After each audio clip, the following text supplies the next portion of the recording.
as you know, I have been in local government for a long time, on the basis that at least you can get stuff done quickly. I always have to say, I was a member of parliament. I was a backbencher government MP, so my chances of influence anything weren't very high at the best of times. But if you were going to be an MP or a mayor, you should definitely be a mayor. If you're ever thinking of having a political career, you can make stuff happen when you get a mayor. I always liked the idea that if there was a pothole that needed to be fixed, I could fix it tomorrow if I was mayor. If I was an MP, I'd need to go to the relevant department who would tell me to piss off.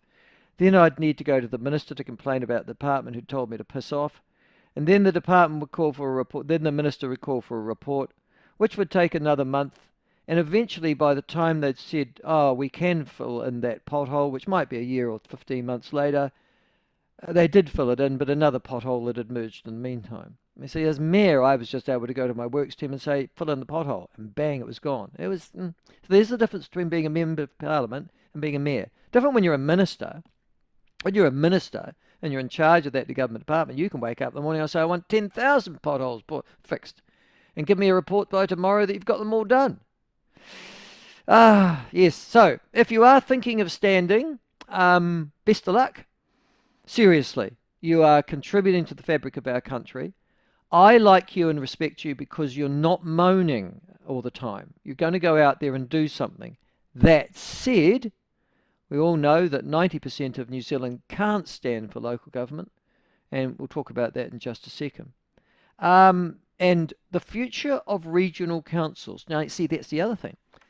A lot of people, there's lots of different councils, as we've talked about before in New Zealand, that you can stand for. But here's the question.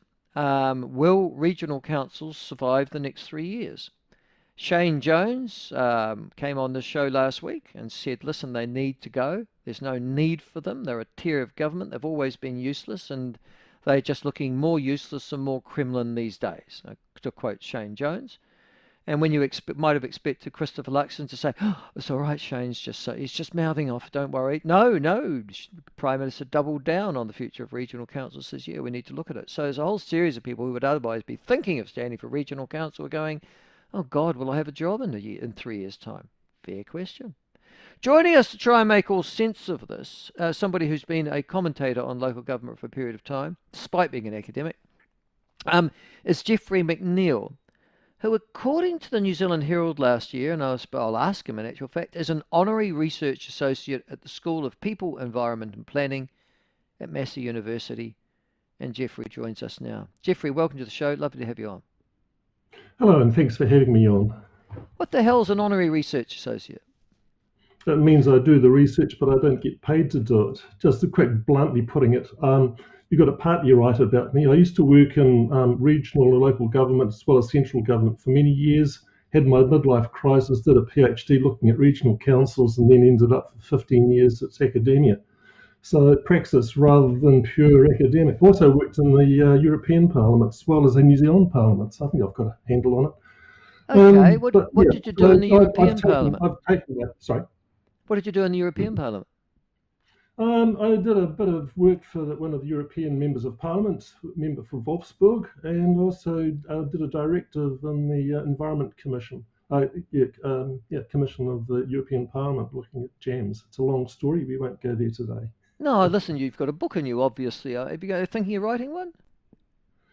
I've written various books, but not on that one. Well, you probably could. Well, I'm just thinking it sounds a very interesting life. Anyhow, lovely to have you on, Geoffrey. So you're actually Dr. Geoffrey McNeill, is that right? Yeah, that works. Okay, I don't cool. care. All right. No, good on you for that. There are some people who are so insistent upon doctor that, you'd almost think that they're a brain surgeon, given the way they carry on. Anyhow, moving on. Listen, you just talked about regional councils, and I'll go to them first.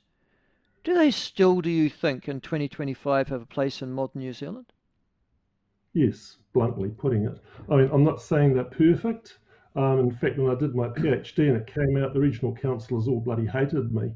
And the only thing which sort of got me any redemption was I actually at a national conference said the only thing worse than regional councils and delivering on environmental management was actually central government, which shut things up a wee bit.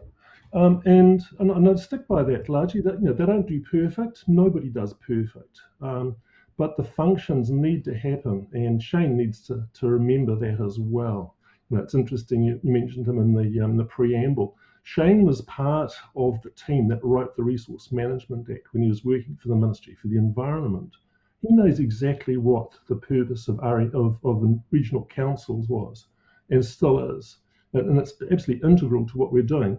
The argument is coming up saying, well, there's going to be more centralized direction. One, Mm. it's got to happen. I mean, I would argue that much of the failing of the Resource Management Act has been systematic neglect by central government of its core functions within the RMA until recently, which is to actually come up with national directions through the national policy statements. Very conveniently, central government of all colours left it alone.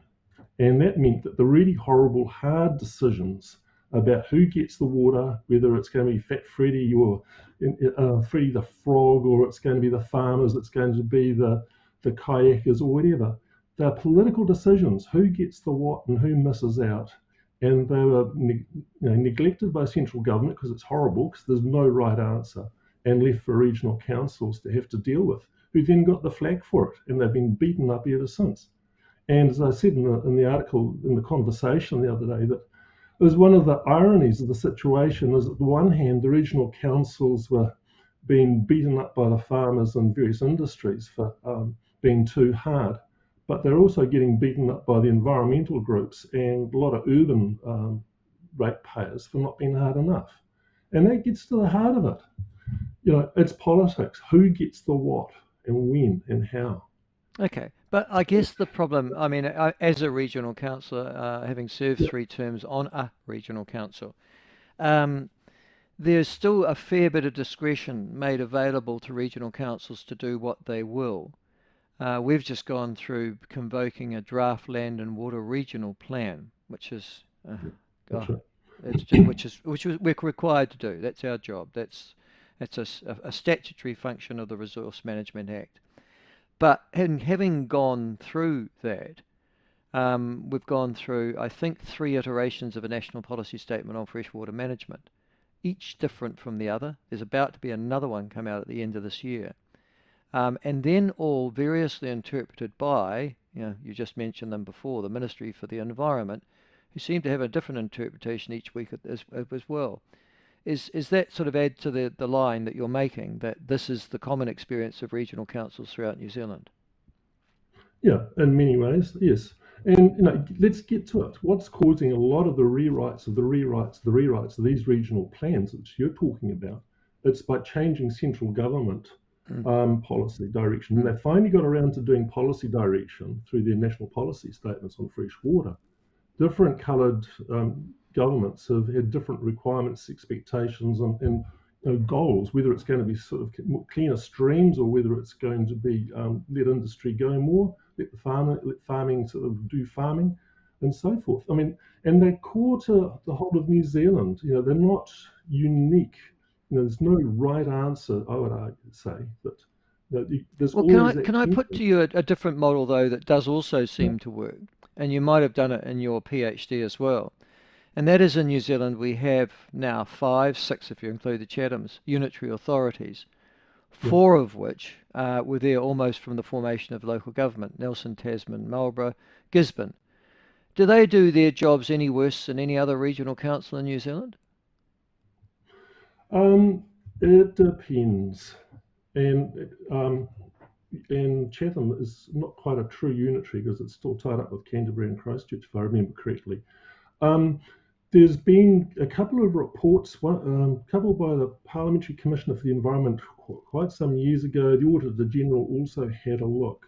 Um, and they found things were somewhat wanting for different reasons and at different points in history as well, which has something to explain. One of the things is that regional councils are highly regulatory. It's their function under the RMA, and that's their main purpose in life. So, what are the water standards? How clean is the water going to be that gets discharged? Can you put sewage treated or and to what level into the creek? And a district and city council for the main part, is responsible for that sewage going into the creek, if it's or the river, like the Manawatu or whatever. And there's a total internal, or there's a conflict, which is another reason why the two levels of government don't necessarily like each other, although things have got better, because the regional councils, by whatever reasons from central government or otherwise, are saying we clean up the river.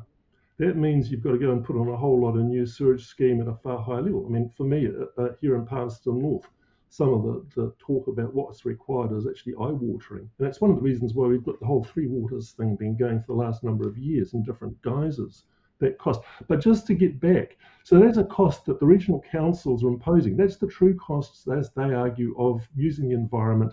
You pay for it. And so what No, happens in a but the unit? question I asked you was, can unitary Unitary authorities? actually Yeah. puts the two in the one bit, so it becomes very opaque, and you can't see who's making the decision. That's the argument, and that's. Well, And the no, the other one Parliamentary Commissioner for the Environment didn't say that. He, in actual fact, said when he looked at she he did. looked at four of She them.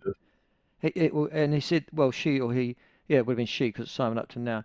There are more significant factors in determining effective local government than the nature of the model. The unitary authority model is as capable of delivering sound integrated environmental management as any other model, provided that there are other significant factors addressed. Now, so in other Yes. words, That's in the point. essence, you can have unitary authorities doing it, they just need to do it properly, yeah?